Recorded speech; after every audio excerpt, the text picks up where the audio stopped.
విశాఖ వేదికగా RSS meetings హాజరు కాబోతున్న అగ్రనేతలు. అసలు రాష్ట్రీయ స్వయం సేవక సంఘ్ సమావేశాలు విశాఖలో నిర్వహించడం వెనుక ఆంతర్యం ఏంటి? ఆ వివరాలేంటో చూద్దాం. దక్షిణాన విస్తరణ వ్యూహం, భవిష్యత్తు కార్యాచరణ లక్ష్యంగా ఆర్ఎస్ఎస్ అడుగులు వేస్తున్నట్లు కనిపిస్తోంది. రేపటి నుంచి 3 రోజుల పాటు జరిగే సమావేశాలకి అగ్రనేతలు హాజరు కాబోతున్నారు. విశాఖ జిల్లా గుడిలోవా ఆర్ఎస్ఎస్ సమావేశాలకి వేదికగా మారింది. అఖిల భారత సమన్వయ బైఠక్ పేరిట నిర్వహిస్తున్న ఈ సమావేశాలపై సర్వత్రా ఆసక్తి నెలకొంది. RSS chief Mohan Bhagwat, sir కార్యవాహ్ Dattatreya హోసాబలే హాజరు కానున్నారు. 32 అనుబంధ సంస్థల అగ్రనేతలు మీటింగ్స్ కి అటెండ్ అవుతున్నారు. పంచ్ పరివర్తన్ అమలు అంశాలపై ఈ భేటీలో లోతుగా చర్చించనున్నారు. ఆర్ఎస్ఎస్ అనుబంధ సంస్థల మధ్య పరస్పర సమన్వయాన్ని పెంపొందించడమే ఈ సమావేశాల ప్రధాన లక్ష్యమని ఆర్ఎస్ఎస్ వర్గాలు వెల్లడించాయి. राष्ट्रीय स्वयंसेवक संघ की प्रेरणा से समाज जीवन में बहुत सारे संगठन विविध प्रकार से सक्रिय है.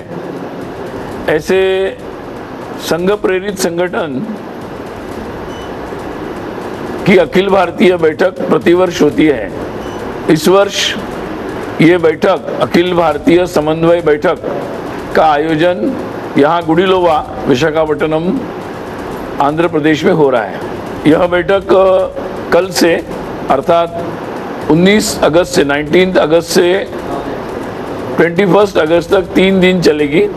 ये बैठक की विशेषता ये होती है कि राष्ट्रीय स्वयंसेवक संघ के पूजनीय परम पूजनीय सरसंघ चालक डॉक्टर मोहन जी भागवत, माननीय सरकारवा दत्तात्रेय होसबले जी, इनकी प्रमुख उपस्थिति में सभी विविध संगठन के कार्यकर्ता इस बैठक में भाग लेते हैं. संघ की प्रेरणा से अपने अपने क्षेत्र की जो परिस्थिति है, वहाँ पर क्या चल रहा है, क्या मुद्दे आ रहे हैं, वो उसके बारे में भी यहाँ पर चर्चा होती है. ఆర్ఎస్ఎస్ సమావేశాలకి అన్ని ఏర్పాట్లు పూర్తయ్యాయి. అగ్రనేతల రాకతో హై సెక్యూరిటీ ఏర్పాటు చేశారు. ఇదే అంశానికి సంబంధించి మనకి పూర్తి అప్డేట్స్ అందించడానికి మా స్పెషల్ కరెస్పాండెంట్ క్రాంతి సిద్ధంగా ఉన్నారు. క్రాంతి, 3 రోజుల పాటు నిర్వహించబోయే ఈ ఆర్ఎస్ఎస్ సమావేశాల యొక్క ముఖ్య ఉద్దేశం ఏంటి? ఏర్పాట్లు ఏ విధంగా జరుగుతున్నాయి?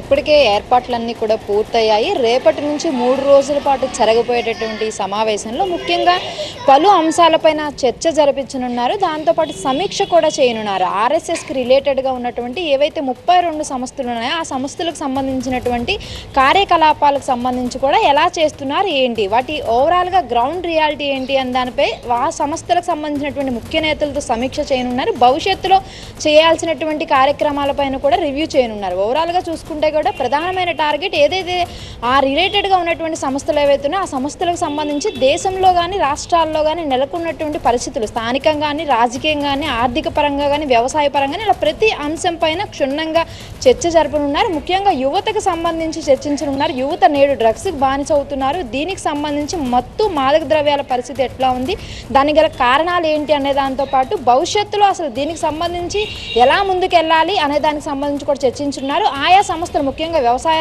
రంగానికి సంబంధించి కానీ వ్యవసాయానికి సంబంధించి, ఆర్థిక రంగానికి సంబంధించి అయితే కనుక ఆర్థిక రంగానికి దేశంలో ఇప్పుడు ఉన్నటువంటి పరిస్థితి ఏంటి, ముఖ్యంగా జనాభా పెరుగుతున్న రీత్యా మారుతున్నటువంటి పరిస్థితులు కానీ అక్కడ ఉన్నటువంటి స్థానిక పరిస్థితులు కానీ ఏ విధంగా ఉన్నాయి, ఆయా సంస్థలు ఎలా ముందుకెళ్ళాలి, ఎదుర్కొంటున్నటువంటి సమస్యలు ఏంటి, భవిష్యత్తులో ముందుకు వెళ్ళడానికి ఈ సంస్థలు ఏవైతే ఆర్ఎస్ఎస్కి అనుబంధంగా పనిచేస్తూ ఉంటాయో అన్ని రంగాలకి, సామాజిక రాజకీయ సమకాలీనటువంటి రంగాలన్నిటికి సంబంధించినటువంటి సంస్థలన్నీ కూడా ముందుకు వెళ్ళడానికి కావాల్సినటువంటి అంశాలు కూడా చర్చించున్నారు.